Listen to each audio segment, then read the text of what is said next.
हाय, आप आ गए। आजकल क्या है ना, मैं बहुत बिजी हूँ। मेरे अंदर का आर्टिस्ट आजकल बहुत एक्साइटेड है। मैं अपने इस मास्टरपीस पर काम जो कर रही हूँ, इसे जल्दी कंप्लीट करना है मुझे, क्योंकि मैं इसकी NFT बनाऊंगी और फिर मिलियंस कमाऊंगी। अरे लेकिन इससे पहले तो मुझे ये सोचना होगा कि इसे मैं किस डिजिटल वॉलेट में स्टोर करूं। सबसे पहली बात, क्रिप्टो वॉलेट में सिर्फ क्रिप्टो ही नहीं बल्कि NFTs भी स्टोर की जाती हैं और इसके लिए दो तरह के वॉलेट्स यूज होते हैं, कस्टोडियल वॉलेट और नॉन कस्टोडियल वॉलेट। अगर आप एक कस्टोडियल वॉलेट के लिए ऑप्ट करते हैं तो आपको अपनी प्राइवेट कीज पर फुल कंट्रोल नहीं मिलता। कोई थर्ड पार्टी जैसे कि कोई एक्सचेंज या फिर कस्टोडियल सर्विस प्रोवाइडर आपके बिहाफ पर आपके एसेट को स्टोर करते हैं और आप अपनी प्राइवेट कीज एक्सेस नहीं कर पाते। लेकिन इसमें कुछ गलत या खतरे वाली बात नहीं है। एक्चुअली ये डिसीजन पूरी तरह से आपकी नीड पर डिपेंड करता है।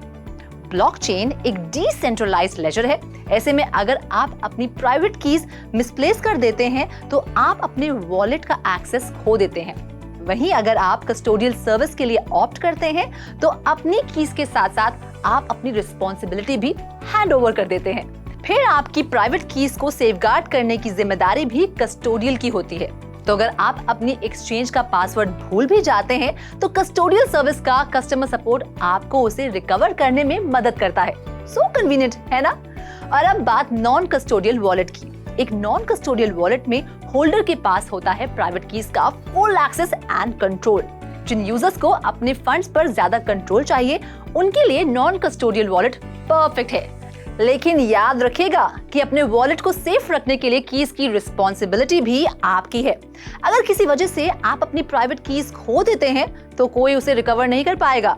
लेकिन फिक्र मत कीजिए, कई ऐसे नॉन कस्टोडियल वॉलेट्स और एप्स हैं जो यूजर्स को अपनी कीज सेफगार्ड करने में हेल्प करते हैं, जैसे कि ट्रस्ट वॉलेट और मेटामास्क। इतना ही नहीं, Tor.us जैसे वॉलेट प्रोवाइडर भी हैं जो सोशल मीडिया लॉगिन के थ्रू यूजर्स को की सिक्योर करने की सेफ्टी और कन्वीनियंस देते हैं।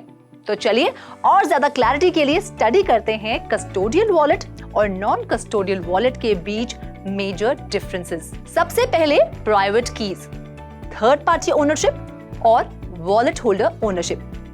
Point number 2, accessibility, accessible to register accounts, accessible to anyone.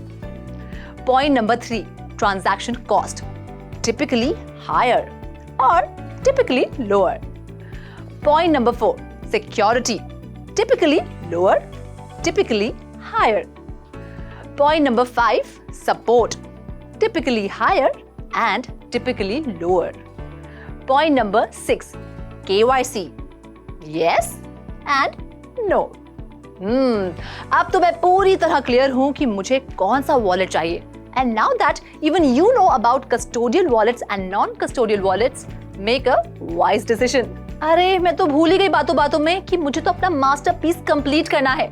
Time for me to go. लेकिन आप मेरी यानी कि रुचि शर्मा की ऐसी ही कई इंटरेस्टिंग स्टोरीज के लिए देखते रहिए क्रिप्टो टीवी।